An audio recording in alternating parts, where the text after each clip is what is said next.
बेशुमार बाबा, मधुर रागिनी सा तेरा प्यार बाबा।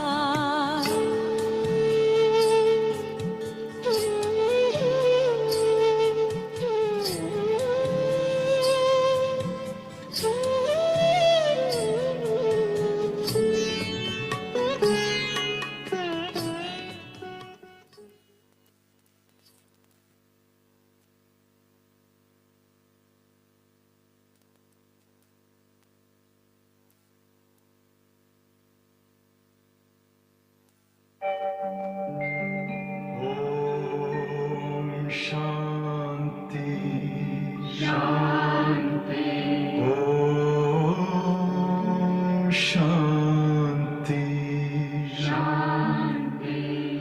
अंतर मन में ज्योति जगा लो, होगा दूर अंधेरा।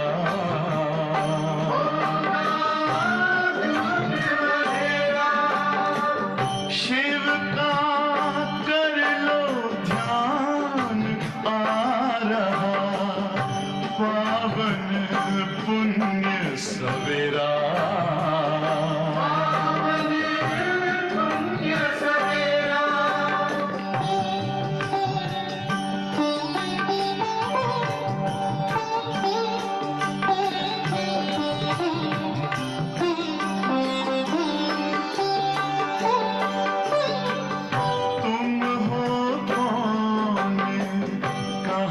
से आए अपने आप को जानो, राजयोग के द्वारा अपना परम पिता पहचानो। इसी राजपथ पर चलकर पालो अपना बसेरा।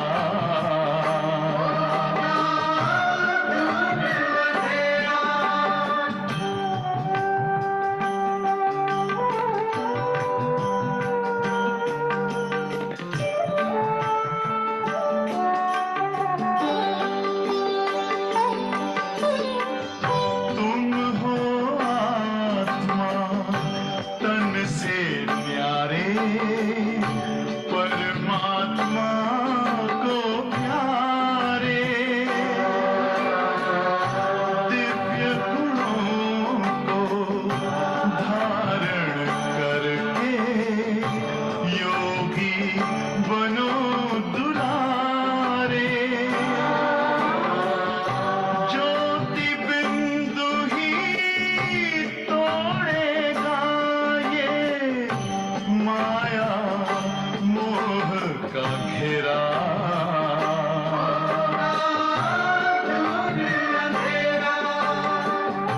अंतर मन में ज्योति जगा लो, होगा दूर अंधेरा।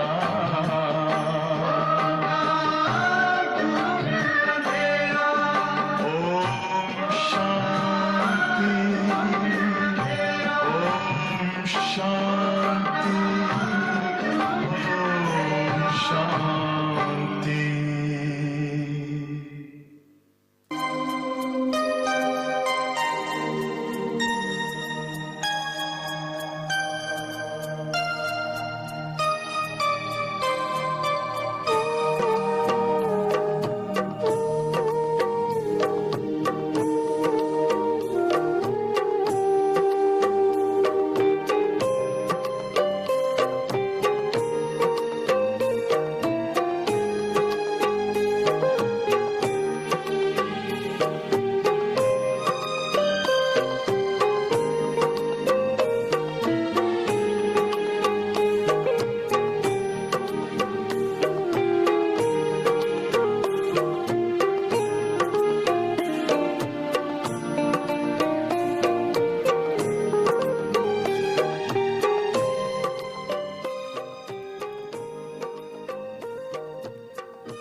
का वरदान है।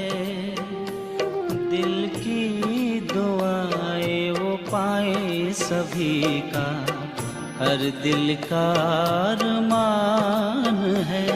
योगी जीवन बड़ा ही प्यारा,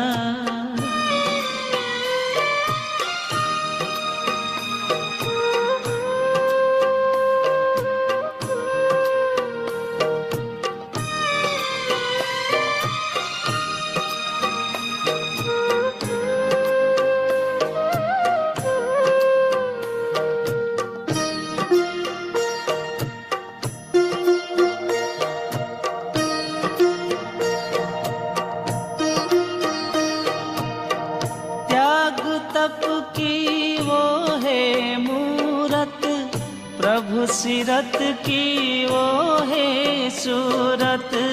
त्याग तप की वो है मूरत, प्रभु सीरत की वो है सूरत।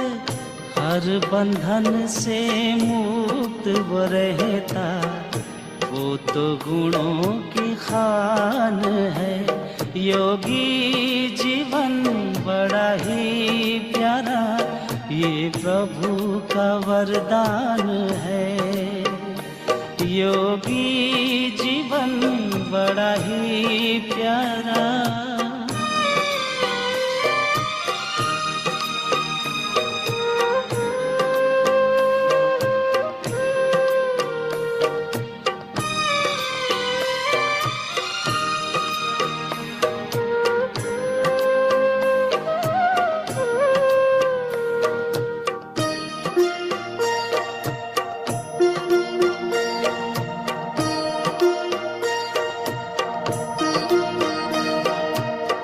प्रेम भावना नेक कामना, मन में होता शुद्ध विचार।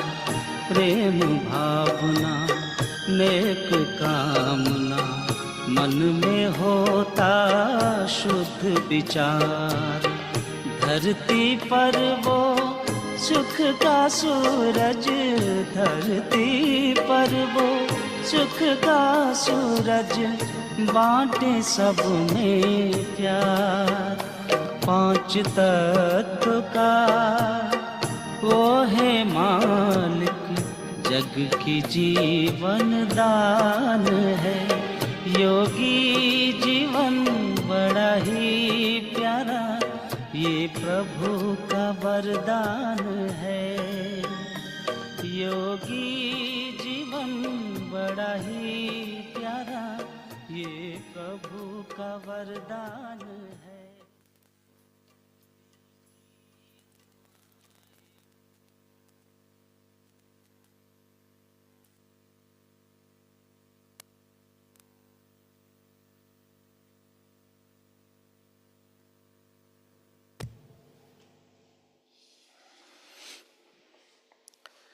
ओम शांति। आज 1 फरवरी सन 2025 के साकार महावाक्य सुनेंगे।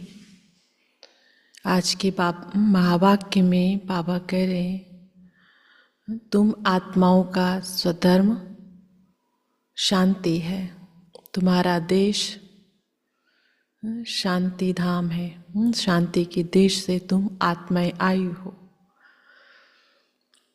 तो तुम्हारा स्वधर्म ही शांति है। तो तुम किसी से भी शांति नहीं मांग सकते। तुम तो खजाना है, तुम्हारा स्वरूप है, तो हम शांति किसी से मांग नहीं सकते हैं।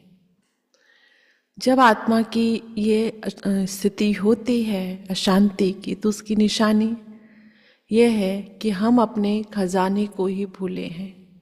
बाबा ने आके हमारा सिर्फ वो स्वधर्म याद दिलाया कि बच्चे तुम्हारा स्वधर्म ही शांति है, तो याद करो।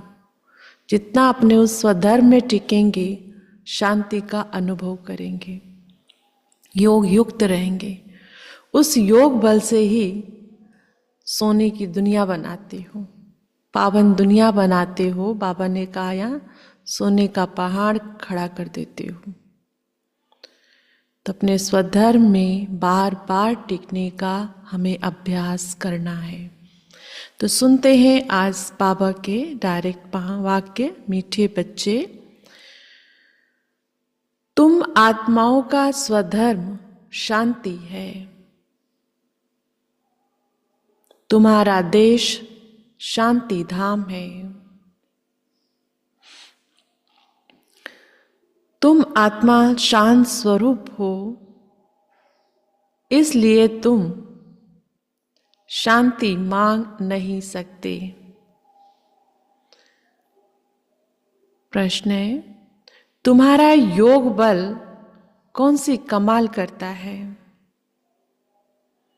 तुम्हारा योग बल कौन सी कमाल करता है? उत्तर,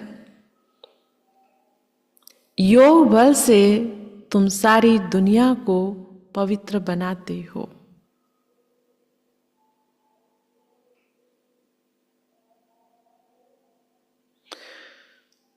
तुम कितने थोड़े बच्चे योग बल से ये सारा पहाड़ उठाए। तुम कितने थोड़े बच्चे योग बल से ये सारा पहाड़ उठाए सोने का पहाड़ स्थापन करते हो।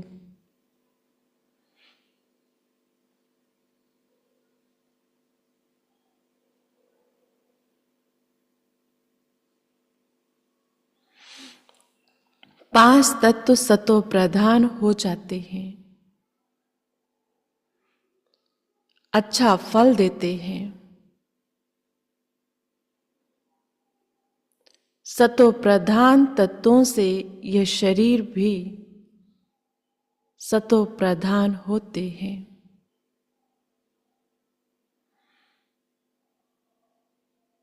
वहां के फल भी कैसे होंगे? सतो प्रधान दुनिया के फल याद करो। वहां के फल भी बहुत बड़े स्वादिष्ट, बहुत बड़े बड़े स्वादिष्ट होते हैं।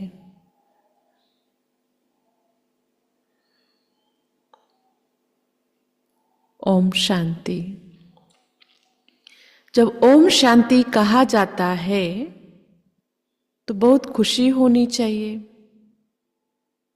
बाबा कहते ओम शांति कहते हो तो बहुत खुशी में होके कहो।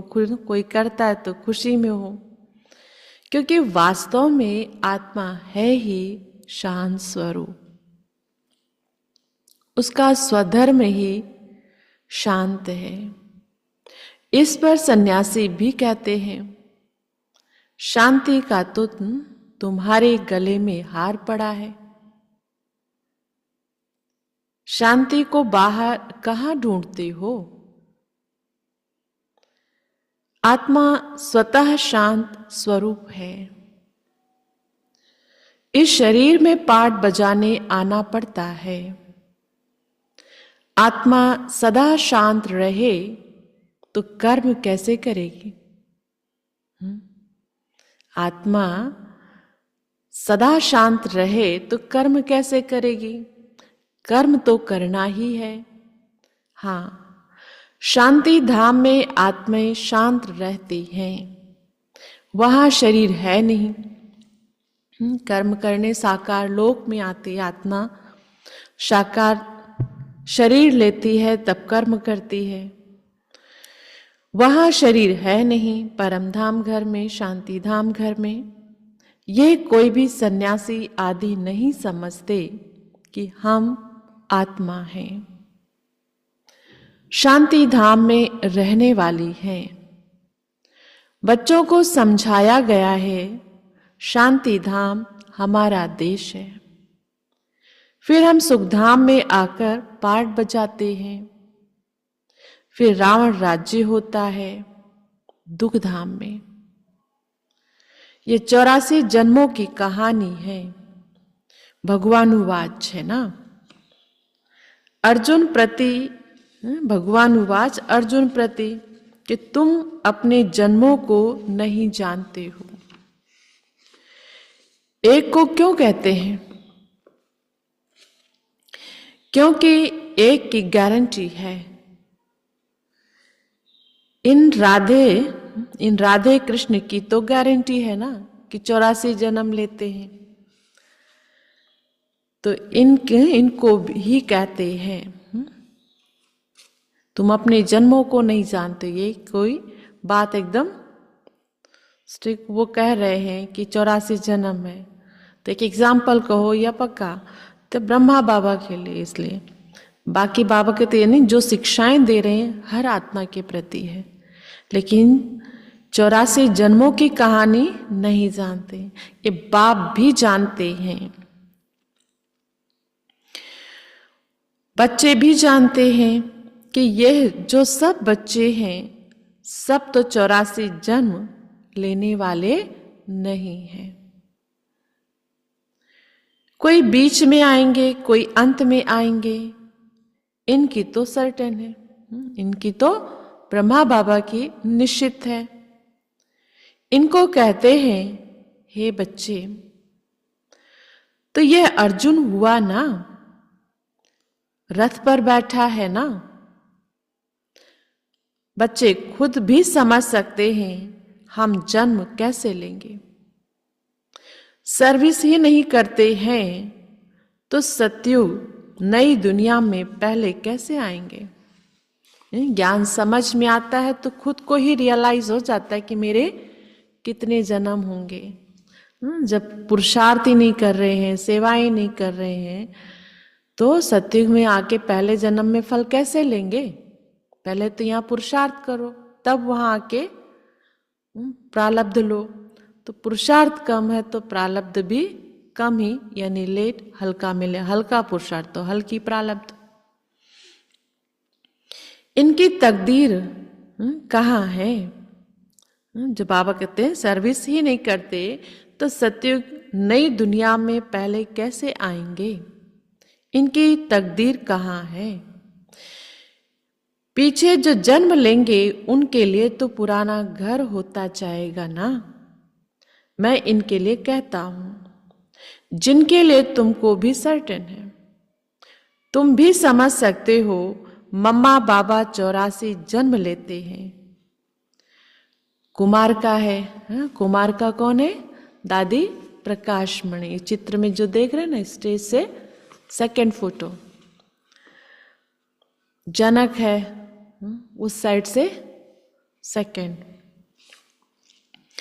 ऐसे ऐसे महारथी जो हैं वह 84 जन्म लेते हैं। जो सर्विस नहीं करते हैं तो जरूर कुछ जन्म बाद में आएंगे। समझते हैं हम तो ना पास हो जाएंगे। हर व्यक्ति को, हर आत्मा को उससे ज्यादा कोई नहीं जानता ना। हम क्या कर रहे हैं, हमारा क्या पुरुषार्थ है, तो वो समझता है। समझते हम तो ना पास हो जाएंगे, पिछाड़ी में आ जाएंगे। स्कूल में दौड़ी पहन निशाने तक आकर फिर वापस लौटते हैं ना। बच्चे खेल खेलते हैं। सब एक रस हो ना सके। भले वही पढ़ाई है पर सबकी एक ही रफ्तार चले, ऐसा हो नहीं सकता।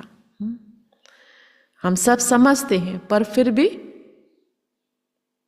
क्या कहेंगे, वो इतना पुराने हैं, इतना ज्ञान सुनते हैं, पुराने हैं, समझते हैं, फिर भी ऐसा क्यों। रोज नहीं मुरली सुनते हैं, रोज नहीं आते हैं सेवा में। हम कौन होते किसके लिए, हम क्या कर रहे हैं, खुद को देखें। खुद को देखो, खुदा को देखो, तभी मंजिल पे पहुंच पाओगे। और जहां दूसरों को देखेंगे वहीं गिरेंगे। तो बाबा कहते हैं ये सब बच्चे समझते हैं सब एक रस हो ना सके। रेस में जरा पांव इंच का भी फर्क पड़ता है तो प्लस में आ जाता है।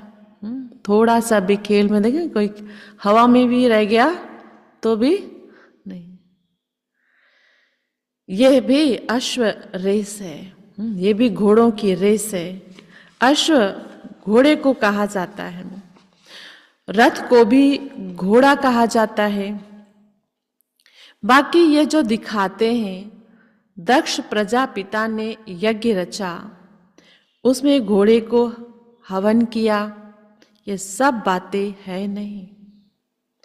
ना दक्ष प्रजापिता है, ना कोई यज्ञ रचा है। पुस्तकों में कितनी पुस्तकों में कैसी कैसी बातें लिख दी है। भक्ति मार्ग की कितनी दंत कथाएं हैं, उनका नाम ही है, उनका नाम ही कथा है। कथा है, कहानी को जोड़ते जाओ, कहानी से कहानी जुड़ती ही जाएगी। बहुत कथाएं सुनते हैं, तुम तो ये पढ़ते हो।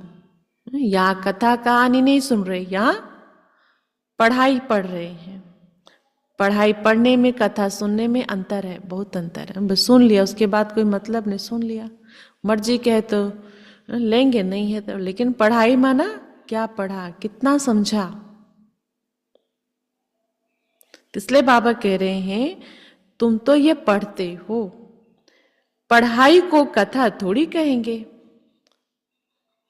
स्कूल में पढ़ते हैं, एम ऑब्जेक्ट रहती है, हमको इस पढ़ाई से नौकरी मिलेगी, कुछ न कुछ मिलता है। अभी तुम बच्चों को देही अभिमानी बहुत बनना है। बार बार जो है अपने स्वरूप में टिको।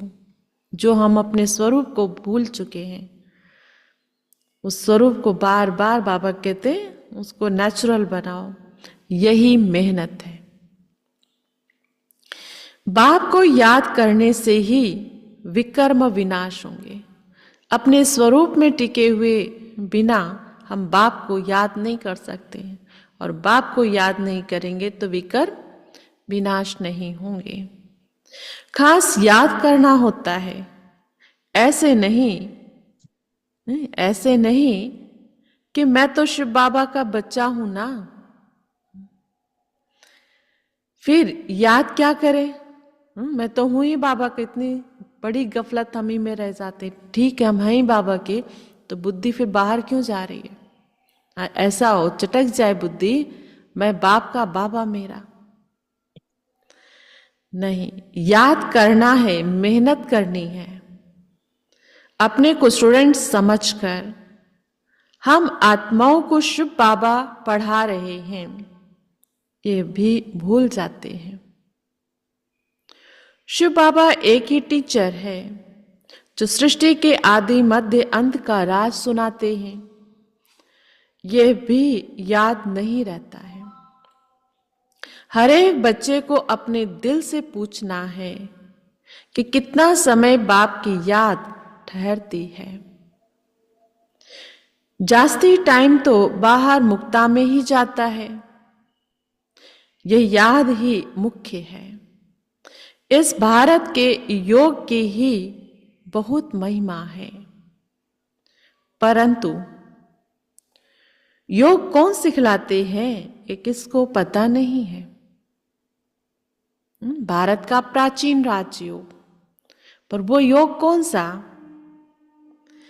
गीता में श्री कृष्ण का नाम डाल दिया है। अब श्री कृष्ण को याद करने से तो एक भी पाप नहीं कटेगा, क्योंकि वह तो शरीरधारी है। गीता में तो ये कहा अपने को देह के संबंधों को भूलो। अब देह के संबंध को भूल के देहधारी को याद क्यों करेंगे। 5 तत्वों का बना हुआ है, उनको याद किया तो गोया मिट्टी को याद किया। 5 तत्वों को याद किया। श्री कृष्ण को देखेंगे तो क्या याद आएगा, उनकी बांसुरी, उनका मोर मुकुट, उनका चाल, उनका फीचर्स, वो सामने देखेंगे ना। बुद्धि एकाग्र कहाँ हो रही। गीता में क्या कर, नष्ट मोह स्मृति लब्धा। वो तो यहाँ तो उनकी बांसुरी देखी जा रही, उनके मुकुट देखे जा रहे, उनके श्रृंगार देखी जा रहे हैं, एक टिक कहाँ बैठ पा रहे। न खुद को स्वरूप समझ पाएंगे, आत्मिक स्थिति में स्थित हो पाएंगे, न उनको देख सकेंगे। टिक। शिव बाबा तो अशरीरी है, इसलिए कहते हैं अशरीरी बनो। मुझ बाप को याद करो। भगवान विदेही है, देह रहित है, तभी हमें कहता है कि बच्चे देह से मुक्त होकर मुझे याद करो, देह को भूल कर मुझे याद करो। वो देहधारी नहीं कह सकता ये। जब मुझे देह को याद करना हो तो मैं देह को क्यों भूलूं? कहते भी हो हे पतित पावन, वह तो एक हुआ ना। युक्ति से पूछना चाहिए गीता का भगवान कौन? भगवान रचयिता तो एक होता है। अगर मनुष्य अपने को भगवान कहलाते भी हैं तो ऐसे कभी नहीं कहेंगे कि तुम सब हमारे बच्चे हो। कई ऐसे से धर्म सत्ता पर बैठे हुए हैं, वो भी अपने आप को भगवान से कम नहीं समझते, लेकिन किसी को कह सकते हैं बच्चे?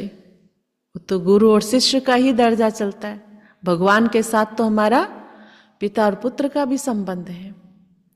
तो कभी बच्चे कहकर प्यार दुलार नहीं दे सकते। या तो कहेंगे तत्वम, या कहेंगे ईश्वर सर्वव्यापी है। हम भी भगवान, तुम भी भगवान, जिधर देखता हूं तू ही तू है। पत्थर में भी तू, ऐसे कह देते। तुम हमारे बच्चे हो ये कह नहीं सकते। ये कोई साधु संत गुरु गोसाई ये नहीं कह सकते किसी भी आत्मा को तुम हमारे बच्चे हो। ये तो बाप ही कहते हैं जो सारी सृष्टि का पिता है। हे मेरे लाडले रूहानी बच्चों, ऐसे कोई कह ना सके। ये कहने की ताकत किसको आए है? एक शिव बाबा को ना। कहानी सुनते ना, शुरू की जब यज्ञ की शुरुआत हुई तो बाबा पहलगांव गए थे। तो पहलगांव जब गए थे तो शांतामणि दादी का परिवार, उनका पिताजी भी वहीं गए थे। और फिर वो बाबा के सामने गए। तो जब बाबा के सामने वो गए कैसे कि जो बाबा की बेटी निर्मल शांता दादी बाहर थे। उन्होंने बोले बेटी पहलगांव का रास्ता कौन सा है? तो कहते पहलगांव नहीं जानते लेकिन परम धाम का जानती हूँ। तो बाबा ने कहा, उन्होंने कहा, रिज्जूमल का नाम था उनका। तो उन्होंने कहा कि ठीक है बच्ची, तुम परम धाम का ही रास्ता बता दो। तो बाबा के सामने लेके गए। तो जब बाबा के सामने लेकर गए तो बाबा ने कहा आओ बच्चे।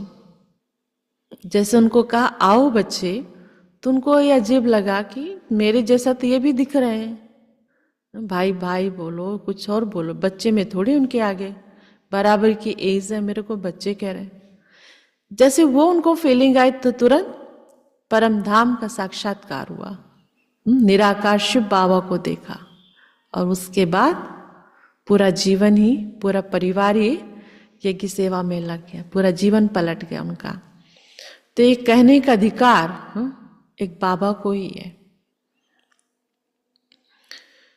मुसलमान को अगर कोई कहे मेरे लाडले बच्चों तो थप्पड़ मार दे। दुनिया की रीति से देखेंगे ये कौन है? ये एक ही पारलौकिक बाप कह सकते हैं सारी दुनिया की आत्माओं को कि मेरे बच्चे हैं, मेरे लाडले बच्चे हैं। और कोई सृष्टि के आदि मध्य अंत का ज्ञान दे ना सके। 84 के सीढ़ी का राज कोई समझा ना सके सिवाय निराकार बाप के। उनका असली नाम ही है शिव। यह तो मनुष्यों ने अथाह नाम रख दिए हैं। अनेक भाषाएं हैं तो अपनी अपनी भाषा में नाम रख देते हैं।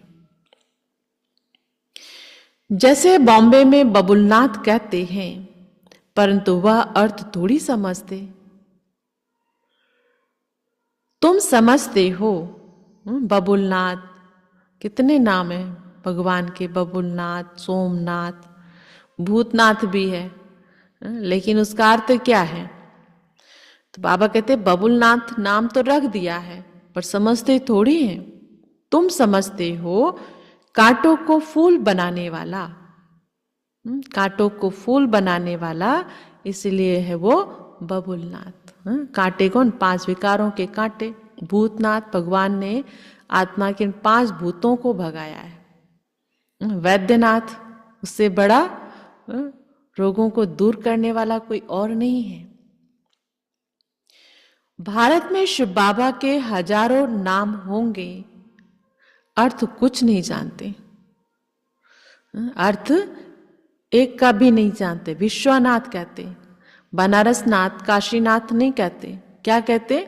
विश्वनाथ।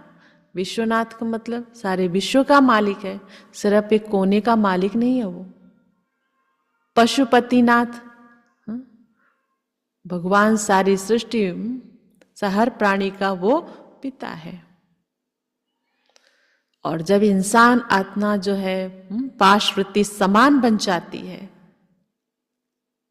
तब भगवान उसको देवतुल्य बनाते हैं। आत्मा अच्छे बुरे कर्मों के बंधन में बंध जाती, पशुओं के समान अपने आप को छुड़ा नहीं सकती, तब भगवान आके छुड़ाते हैं। तब उसको कहते हैं मुक्तेश्वर, पशुपतिनाथ कहा। तो कितने नाम है भगवान के, पर सब कर्तव्यवाचक है, उनके गुणवाचक नाम है, पर अर्थ कोई भी जानते नहीं। बाप बच्चों को ही समझाते हैं, उसमें भी समझाते सब बच्चों को, पर इस ज्ञान मार्ग में आगे कौन जाते हैं? कौन जाते हैं? उसमें भी माताओं को बाबा जास्ती आगे करते हैं। आजकल फीमेल्स का मान भी है, क्योंकि बाप आए हैं ना। बाप माताओं की महिमा ऊंच करते हैं। भगवान ने माताओं को आगे किया, तो दुनिया में भी स्थान माताओं का आगे बढ़ा, क्योंकि हमेशा उनकी शक्ति को दबाया गया। तो उनके, और इसलिए माताओं को जब अपना स्थान मिलता है तो कितना आती हैं आगे। तो इसमें माताओं को भगवान हमारी महिमा कर रहा, हमें स्थान दे रहा, अपनी वैल्यू को जाने। मुझे वही लगता है कि कौन कर रहा है, इंसानों ने किया, लेकिन भगवान कितना ऊंचा करता है। तुम शिव शक्ति से ना हो, तुम ही शिव बाबा को जानते हो। सच तो एक ही है, गाया भी जाता है, सच की बेड़ी हिले डूले डूबे नहीं। कहते ना, सच की नैया हिलेगी डूलेगी, लेकिन डूब नहीं सकते। और जितना सत्य है, क्योंकि मंजिल इतनी ऊंची है, तूफान तो आएंगे ही आएंगे, लेकिन वो नाव डूब नहीं सकते। तो तुम सच्चे हो, नई दुनिया की स्थापना कर रहे हो। बाकी झूठी बेड़ियां सब खत्म हो जाएंगी। तुम भी कोई यहां राज्य करने वाले नहीं हो। आज कितना सत्य सत्य का युद्ध संसार में, तो यही है, धर्म अधर्म, सत्य सत्य, यही युद्ध है। चाहे वो बड़े लेवल पे, चाहे छोटे लेवल पे। ज्ञान में भी आके कुछ ऐसे हैं। तो ऐसा नहीं कि कोई लड़ रहा है तो राज्य करेगा, लेकिन किस लिए? उनको भी खत्म होना है, लेकिन फेल होके। तो इसलिए बाबा कहते हैं बाकी झूठ बेड़ियां सब खत्म हो जाएंगे। तुम भी कोई यहां राज्य करने वाले नहीं हो। तुम फिर दूसरे जन्म में आकर राज्य करेंगे। ये बड़ी गुप्त बातें हैं जो तुम ही जानते हो। ये बाबा ना मिला होता तो कुछ भी नहीं जानते थे। अभी जाना है। कौन कह रहा है? ये बाबा ना मिला होता तो कुछ भी नहीं जानते थे, अभी जाना है। ये लाइन कौन कह रहा? ब्रह्मा बाबा कह रहे, शिव बाबा के लिए ना ये लाइन एकदम। ये बाबा ना मिला होता था तो कुछ नहीं जानते थे, अभी जाना है। शिव बाबा और ब्रह्मा बाबा के दोनों के मिक्स होते हैं ना शब्द। यह है युधिष्ठिर, युद्ध के मैदान में बच्चों को खड़ा करने वाला। यह है नॉन वायलेंस, अहिंसा की युद्ध। मनुष्य हिंसा समझ लेते हैं मारा मारी को, किसी को मारा तो हिंसा समझते हैं। बाप कहते हैं पहली मुख्य हिंसा तो काम कटारी की है, इसलिए काम महाशत्रु कहा जाता है। काम महाशत्रु है, इन पर ही विजय पानी है। मूल बात है ही काम विकार की, पतित माना विकारी। कहावत है ना, बिच्छू काटा रोए, सांप का काटा सोए, और काम का काटा सब कुछ खोए। बिच्छू काटती 24 घंटा तकलीफ होती, सांप काटता इंसान शरीर छोड़ देता है, और काम का काटा आत्मा अपना सर्वस्व समाप्त कर देती है। विकारी कहा ही जाता है पतित बनने वालों को, जो विकार में जाते हैं। क्रोध करने वाले को ऐसे नहीं कहेंगे कि यह विकारी है। क्रोधी को क्रोधी, लोभी को लोभी कहेंगे। देवताओं को निर्विकारी कहा जाता है। देवताएं निर्लोभी, निर्मोही, निर्विकारी है। वह कभी विकार में नहीं जाते। तुमको कहते हैं, जब बताते हैं देवताएं ऐसे पावन दुनिया थी, वहां आत्मा सब ऐसे पावन थी, तो लोग पहला क्वेश्चन तुमको कहते विकार बिगर बच्चे कैसे होंगे? उन्हों को तो निर्विकारी मानते हो ना, वह है ही वॉइसलेस दुनिया, वो है पवित्र दुनिया।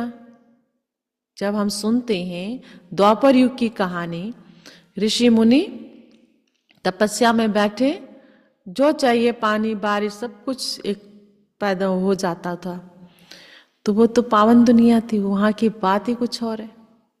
और नहीं तो कितनी कहानियां तो है ना, कुंती की कहानी, सूर्यपुत्र हुए, या और भी राजा दशरथ की कहानी, तो ऐसे कुछ एग्जाम्पल हैं। तो वो पावन दुनिया, और ऐसे पतिन बाबा कहते जो इनकी बुद्धि जितना ज्यादा गिरी हुई होती उस तरीके से, और नहीं तो कईयों की ये बात सुन के वो और खोज करते, हाँ ऐसी दुनिया है। द्वापर कलयुग है विशिष्ट दुनिया, विकारी दुनिया, खुद को विकारी, देवताओं को निर्विकारी कहते तो है ना। देवी देवताओं के आगे जाके आरती बोलते हैं तो क्या बोलते हैं? मुझ पाप, अपने आप को पापी, निर्गुण, मेरे में कोई गुण नहीं, उत्तरस परो, मेरे पर रहम करो, कल्याण करो, और उसमें आप ही सब कुछ हो। उनकी महिमा, आप पावन हो, निर्विकारी हो। महिमा भी गाते हैं, श्री कृष्ण की भी इतनी सुंदर महिमा कहा गया है, जो 16 कला संपूर्ण संपूर्ण निर्विकारी गाएंगे, पर जब समझाया जाए तो कहेंगे ऐसा क्यों? क्योंकि कोई बात कभी समझा नहीं, जो आया सो बोलते गए हैं। तुम जानते हो हम भी विकारी थे, अब इन जैसा निर्विकारी बन रहे हैं। इन जैसा कैसे? किसके जैसा? लक्ष्मी नारायण के जैसा। इन लक्ष्मी नारायण ने भी याद के बल से ये पद पाया है, फिर पा रहे हैं। हम ही देवी देवता थे, हमने कल पहले ऐसे राज्य पाया था जो गवाया, फिर हम पा रहे हैं। यही चिंतन बुद्धि में रहे तो भी खुशी रहेगी, परंतु माया यह स्मृति भुला देती है। ये चक्र, सुदर्शन चक्र घूमे, सत्युगी दुनिया कैसे थी, उस दुनिया के लिए हमें कैसे पुरुषार्थ करना है, चिंतन चले तो खुशी रहे, पर माया भुला देती है। बाबा जानते हैं तुम स्थायी याद में रह नहीं सकेंगे। तुम बच्चे अडोल बन याद करते रहो तो जल्दी कर्मातीत अवस्था हो जाए। और आत्मा वापस चली जाए, परंतु नहीं। पहले नंबर में तो ये जाने वाला है, फिर है शिव बाबा की बारात। शादी में माताएं, कल्चर होता अलग अलग, शादी में माताएं मिट्टी के मटके में ज्योति जगा कर ले जाती है ना, यह निशानी है। शिव बाबा साजन तो सदा जागती ज्योत है। बाकी हमारी ज्योत, हमारी ज्योति जगाई है। यहाँ की बात फिर भक्ति मार्ग में ले गए। ज्योति तो जगाने, चाहे वो आत्मा के रीति रिवाज में आए, चाहे परमात्मा की याद में, कहीं पर ज्योत हम जरूर जगाते हैं। तो बाबा कहते हैं शिव बाबा तो है ही सदा जागती ज्योत, आत्मा की ज्योत उझाई हुई है इस समय। तुम योग बल से अपनी ज्योति जगाते हो, योग से तुम पवित्र बनते हो, ज्ञान से धन मिलता है। पढ़ाई को सोर्स ऑफ इनकम कहा जाता है। योग बल से तुम खास भारत और आम सारे विश्व को पवित्र बनाते हो। इसमें कन्याएं बहुत अच्छी मददगार बन सकती हैं। सर्विस कर ऊंच पद पाना है, हीरे जैसा बनाना है, हीरे जैसा बनाना है, कम नहीं। गाया जाता है फॉलो फादर मदर, सी मदर फादर और अनन्य ब्रदर्स सिस्टर। फॉलो करो, किसको फॉलो करना? जो आगे बढ़े। एक तो मम्मा बाबा को, और जो आगे बढ़े। अगर हम गिरे हुए को देखते हैं तो इसकी निशानी क्या है? खुद भी गिरे हुए ना। जैसे क्लास में बच्चे, जो बच्चा फर्स्ट सेकंड आने वाला हो, स्कॉलरशिप लेने वाला, उसका कुछ पॉइंट भी कम हो जाए तो बड़ी तकलीफ होती है उस बच्चे को। और कई क्लास में देखो फेल भी हो जाते हैं, कोई तकलीफ ही नहीं, कहते मैं एक अकेला थोड़ी फेल हूं, मेरे क्लास में और भी बच्चे फेल हैं। कहाँ एक मार्क्स भी कम आ रहा, उस बच्चे को कितनी तकलीफ है, और कहाँ दूसरा फेल और उसको कोई तकलीफ ही नहीं, कहते वो दूसरे भी तो फेल है। तो कमजोर कमजोरों को देखेगा। हम भी अगर कोई पीछे डाउन जा रहा है, वो भी तो नहीं आते, वो भी तो नहीं करते, वो भी तो इतने समय से हैं, वो भी तो वाइट ड्रेस में नहीं आते हैं, वो भी, इनकी भी खान पीन कितनी धारणा नहीं है। इसका मतलब हम खुद गिरे हुए। आगे उठना है। जो नंबर 1 आनंद बाबा कहते हैं, किसको फॉलो करो? मदर और फादर को। सी मदर फादर और अनन्य ब्रदर सिस्टर्स, जो आगे बढ़ रहे हैं उनको देखो।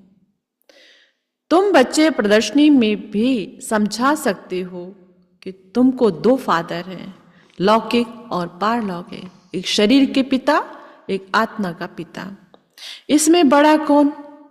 बड़ा तो जरूर बेहद का बाप हुआ ना। वर्षा उनसे मिलना चाहिए। अभी वर्षा दे रहे हैं, विश्व का मालिक बना रहे हैं। भगवान उवाच, तुमको राजयोग सिखाता हूं, फिर तुम दूसरे जन्म में विश्व के मालिक बनेंगे। बाप कल्प कल्प भारत में आकर भारत को बहुत साहूकार बनाते हैं। तुम विश्व के मालिक बनते हो इस पढ़ाई से। उस पढ़ाई से क्या मिलेगा? यहां तो तुम हीरे जैसा बनते हो 21 जन्म के लिए। उस पढ़ाई में रात दिन का फर्क है। यह भी बाप, टीचर, गुरु एक ही है। तो बाप का वर्षा, टीचर का वर्षा और गुरु का वर्षा सब देते हैं। अब बाप कहते हैं वर्षा सब मिलेगा, पर बाप कहते हैं देह सहित सबको भूलना है। आप मुझे मर गई दुनिया, क्योंकि बुद्धि यहीं उलझी हुई हो तो उससे कहाँ लगेगी। बाप के अडॉप्टेड बच्चे बने, बाकी किसको याद करें? दूसरों को देखते हुए जैसे कि देखते नहीं। पाठ में भी आते हैं, परंतु बुद्धि में है अब हमको घर जाना है, फिर यहाँ आकर पाठ बचाना है। ये बुद्धि में रहे तो भी बहुत खुशी रहेगी। ऐसा तो नहीं कि हम कहाँ जहाँ है बुद्धि तो कहाँ कहाँ घूमती रहती, काम भी हो रहा है लेकिन बुद्धि कहाँ कहाँ से आ रही। इसलिए बाबा कहते काम करो लेकिन बुद्धि एक बाप से लगाओ। बुद्धि जहां उलझी होगी ना, व्यर्थ की बातों में उलझी रहती है। अब समर्थ की तरफ लगाओ, बस काम तो कर ही रहे हैं। ऐसा नहीं कि कोई काम बंद कर देते हैं उलझा के भी बुद्धि चारों तरफ। जो रूटीन का काम है वो कर रहे हैं, लेकिन बुद्धि व्यर्थ में उलझी है। अब व्यर्थ से निकालकर समर्थ में लगाओ। कर्म करते बाप को याद करो, अपनी प्राप्ति को याद करो, आत्मा के पाठ को याद करो तो खुशी होगी। बच्चों को देह भान छोड़ देना चाहिए। ये पुरानी चीज यहां छोड़नी है, अब वापिस जाना है। नाटक पूरा होता है, पुरानी सृष्टि को आग लग रही है। अंधे की औलाद अंधे अज्ञान नींद में सोए पड़े हैं। मनुष्य तो समझेंगे ये सोया हुआ मनुष्य दिखाया है, परंतु ये अज्ञान नींद की बात है जिससे तुम जगाते हो। ज्ञान अर्थात दिन है सतयुग, अज्ञान अर्थात रात है कलयुग। वहां पे दिखाते ना कई प्रदर्शनी में कुंभकर्ण सोया। कौन से सोया? अज्ञान निद्रा की बात है। सारी कहानी इस पे बन गई, अंधे की औलाद अंधे। तो आज दुनिया में जो सबसे बड़ा अंधा बना कौन सा अंधकार? अज्ञान अंधकार। आज जो लड़ाई है, दुख है, अशांति, उसका कारण क्या है? अज्ञान। ये बड़ी समझने की बातें हैं। कन्या शादी करती है तो माता पिता सासू ससुर आदि भी याद आएगा, संबंध बढ़ जाता है ना, उनको भूलना पड़े। ऐसे भी युगल हैं जो सन्यासियों को दिखाते हैं। हम युगल बनकर कभी विकार में नहीं जाते हैं। ज्ञान तलवार बीच में है, बाप का फरमान है पवित्र रहना है।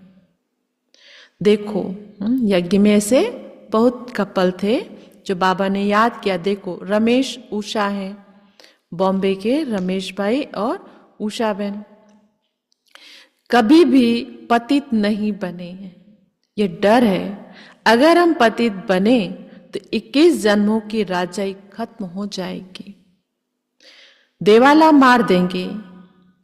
ऐसे कोई फेल हो पड़ते हैं। गंधर्वी विवाह का नाम तो है ना, तुम जानते हो पवित्र रहने से पद बहुत ऊंच मिलेगा। एक जन्म के लिए पवित्र बनना है। योग बल से कर्मेंद्रियों पर भी कंट्रोल आ जाता है। योग बल से तुम सारी दुनिया को पवित्र बनाते हो। तुम कितने थोड़े बच्चे योग बल से सारा पहाड़ उठाए, सोने का पहाड़ स्थापन करते हो। मनुष्य थोड़ी समझते हैं, वह तो गोवर्धन पर्वत पिछाड़ी परिक्रमा देते रहते हैं। श्री कृष्ण जी ने गोवर्धन पर्वत उठाया, वास्तव में इस कलयुगी पहाड़ को भगवान ने आए उठाने। और इसमें बाबा कहते तुम बच्चों का सहयोग लिया। वहां तो इस तरीके से दिखा देते, बस परिक्रमा करते हैं। ये तो बाप ही आकर सारी दुनिया को गोल्डन एजेट बनाते हैं। ऐसे नहीं कि हिमालय कोई सोने का हो जाएगा, वहां तो सोने की खानियां भरतू हो जाएंगी। 5 तत्व सतो प्रधान है, फल भी अच्छा देते हैं। यहाँ ये 5 तत्व भी पतित बन गए क्योंकि आत्मा पतित बन गई। सतो प्रधान तत्वों से शरीर भी सतो प्रधान होते हैं। वहां के फल भी बहुत बड़े बड़े स्वादिष्ट होते हैं। नाम ही है स्वर्ग। तो अपने को आत्मा समझ बाप को याद करने से ही विकार छूटेंगे।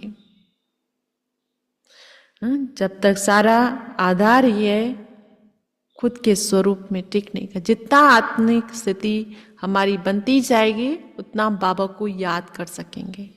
वो पावर जो मिलेगी उस पावर से ही इंद्रियों पे कंट्रोल कर सकेंगे, आत्मा आत्मा सतो प्रधान बनेगी, सारी प्राप्तियां वहीं से होंगी। क्योंकि पहले तो कनेक्शन जोड़ना आना चाहिए। कनेक्शन जोड़ने के लिए बार बार बाबा कहते अपनी आत्मिक स्थिति में स्थित हो, और उस कनेक्शन जुटा तो पावर आई, और पावर मिली तो सब कुछ कार्य हुआ। जब तक पावर नहीं था तब तक कोई कार्य नहीं हो सकता, आगे स्थिति नहीं बढ़ेगी। तो इसलिए बाबा कह रहे हैं देह अभिमान आने से विकार की चेष्टा होती है, योगी कभी विकार में नहीं जाएंगे। ज्ञान बल तो है परंतु योगी नहीं होगा तो गिर पड़ेगा। जैसे पूछा जाता है पुरुषार्थ बड़ा या प्रारब्ध, तो कहते हैं पुरुषार्थ बड़ा।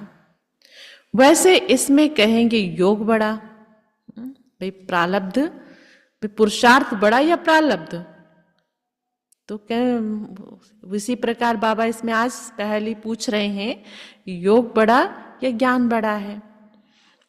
वैसे इसमें कहेंगे योग बड़ा। योग से ही पति से पावन बनते हैं। अब तुम बच्चे तो कहेंगे हम बेहद के बाप से पढ़ेंगे। मनुष्य से पढ़ने से क्या मिलेगा? मास में क्या कमाई होगी? ये तुम एक एक रतन धारण करते हो, यह है लाखों रुपयों का। वहां पैसे की गिनती नहीं की जाती, अनगिनत धन होता है सतयुग में। सबको अपनी अपनी खेतियां आदि होती है। अब बाप कहते हैं हम तुमको राजयोग सिखलाते हैं। यह है एम ऑब्जेक्ट। पुरुषार्थ करके ऊंच बनना है, राजधानी स्थापन हो रही है। इन लक्ष्मी नारायण ने कैसे प्रारब्ध पाई? इनकी प्रारब्ध को जान गए तो बाकी क्या चाहिए? अभी तुम जानते हो कल 5000 वर्ष बाद, तुम जानते हो कल 5000 वर्ष बाद बाप आते हैं, आकर भारत को स्वर्ग बनाते हैं। तो बच्चों को सर्विस करने का उमंग होना चाहिए। जब तक कोई को रास्ता नहीं बताया है, खाना नहीं खाएंगे, इतना उल्लास उमंग हो तब ऊंच पद पा सकते हैं। सर्विस करने का इतना उत्साह हो। जब तक मैंने दान नहीं, भक्ति में कई ऐसे हैं दान नहीं किए बिना कल्पवास में क्या करेंगे? भाई नहाया धोया, कुछ दान करो फिर जलपान। तो यहाँ पर भी बाबा कहते इतना उत्साह हो, जब तक किसी को ज्ञान दान नहीं दिया तब तक जलपान नहीं। इतना उमंग उत्साह हो तब ऊंच पद पा सकें। अच्छा, मीठे मीठे सिकिलदे बच्चों प्रति माता पिता बाप दादा का याद प्यार और गुड मॉर्निंग। रूहानी बाप की रूहानी बच्चों को नमस्ते। हम रूहानी बच्चों की रूहानी बाप दादा को नमस्ते नमस्ते नमस्ते। शुक्रिया बाबा। तो आज बाबा ने क्या कहा है मेन पॉइंट?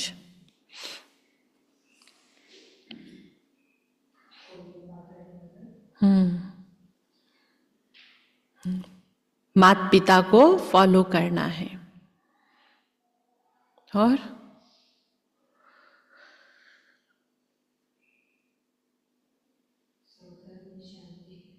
अपने स्वधर्म में टिकने का बार बार अभ्यास करना। आत्मा का स्वधर्म शांति है। फर्स्ट पॉइंट है ईश्वरीय सर्विस कर अपना जीवन 21 जन्मों के लिए हीरे जैसा बनाना है।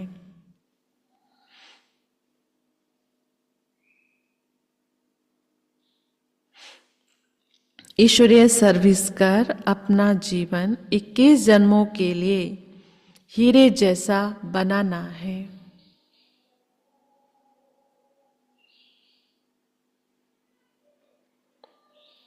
माता पिता और अनन्य भाई बहनों को ही फॉलो करना है।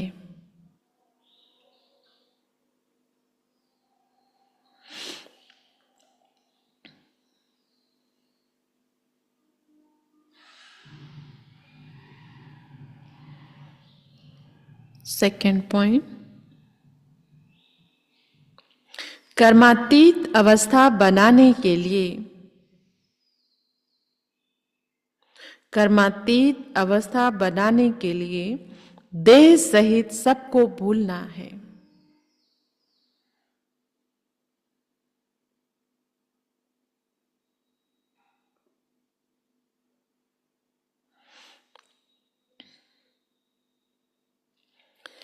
अपनी याद अडोल और स्थायी बनानी है।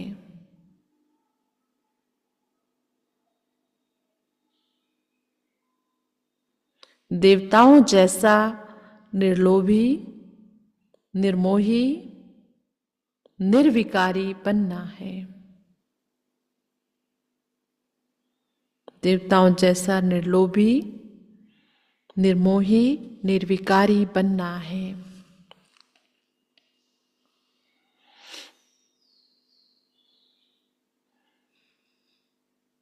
आज का वरदान है, तड़पती हुई आत्माओं को, तड़पती हुई आत्माओं को एक सेकंड में गति सद्गति देने वाले मास्टर दाता भव।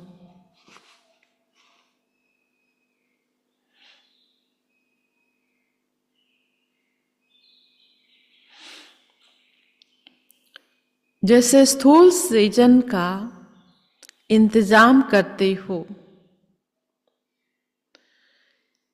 सेवाधारी सामग्री सब तैयार करते हो, जिससे किसी को कोई तकलीफ ना हो, समय व्यर्थ ना जाए, ऐसे ही अब सर्व आत्माओं की गति सद्गति करने की अंतिम सीजन आने वाली है।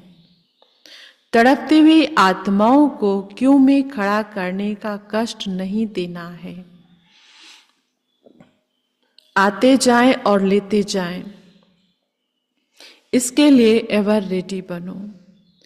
पुरुषार्थी जीवन में रहने से ऊपर, पुरुषार्थी जीवन में रहने से ऊपर अब दातापन की स्थिति में रहो। सिर्फ मेहनत करते जाओ नहीं। बाबा कहते अब मेहनत करो दूने, दातापन की स्थिति लाओ। हर सेकंड, हर संकल्प में दाता, मास्टर दाता बन करके चलो। हर संकल्प, हर सेकंड में मास्टर दाता बन करके चलो। देना है, और देने के लिए पहले से तैयारी। जैसे बाबा कहते कोई भी हो सीजन है, अब जैसे बाबा के घर में प्रोग्राम होते हैं ना सीजन, तो पहले से तैयारी होती है ना, कि पता है कितने लोग आएंगे, इस तरह का प्रोग्राम है, ताकि किसी तरह से किसी को परेशानी ना हो, टाइम वेस्ट ना हो। तो ऐसे बाबा कहते कि अब जो है आत्माएं भी दुनिया में बहुत परेशान तड़प रही हैं, तो उनको देने के लिए अपने अंदर कितनी शक्ति जमा करनी है। अब अपना वो मास्टर दातापन का स्वरूप इमर्ज करो। आज का स्लोगन है, हजूर को बुद्धि में हाजिर रखो, हजूर को बुद्धि में हाजिर रखो तो सर्व प्राप्तियां जी हजूर करेंगी। प्राप्तियों के पीछे ने हजूर को बुद्धि में बिठाओ तो सर्व प्राप्तियां हजूर करेंगी। हजूर को बुद्धि में हाजिर रखो, हर समय शिव बाबा के साथ रहो। बाप मेरे साथ है, मैं बाबा के साथ हूं, तो सर्व प्राप्तियां साथ हैं। कितना अच्छा स्लोगन है। दोबारा कहती हूँ, बोलती हूँ, हजूर को बुद्धि में हाजिर रखो तो सर्व प्राप्तियां जी हजूर करेंगी। अव्यक्त इशारे की पॉइंट आज फर्स्ट पॉइंट है। तो इस महीने की जो पॉइंट है, एकांत प्रिय बनो, एकांत प्रिय बनो, एकता और एकाग्रता को अपनाओ। लास्ट महीने मनसा सेवा की पॉइंट चली थी, तो इस महीने जो एकांत प्रिय बनो, एकता और एकाग्रता को अपनाओ। एकता के साथ एकांत प्रिय बनना है। सबके बीच है, लेकिन फिर भी बीच बीच में एकांत प्रिय। एकांत प्रिय का अर्थ ही है एक की याद में स्थित हो जाओ। एकांत प्रिय वह होगा जिनका अनेक तरफ से बुद्धियोग टूटा हुआ होगा और एक का ही प्रिय होगा। एक प्रिय होने के कारण एक की ही याद में रह सकता। एकांत प्रिय अर्थात एक के सिवाय दूसरा ना कोई। सर्व संबंध, सर्व रचनाएं एक से लेने वाला ही एकांत प्रिय हो सकता है। एक से बुद्धि योग जुटाओ, जितना एक से बुद्धि योग वही एकांत प्रिय हो सकता है। एकता है सब में, सबके बीच रह रहे हैं, सब कुछ कर रहे हैं, पर फिर भी एकांत प्रिय। अच्छा, ओम शांति।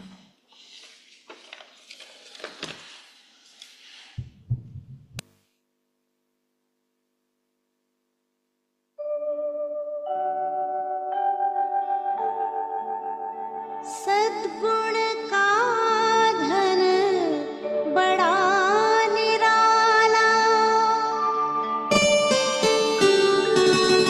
बाँटो बढ़ता जाए।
बनो, दानी बनो वरदानी।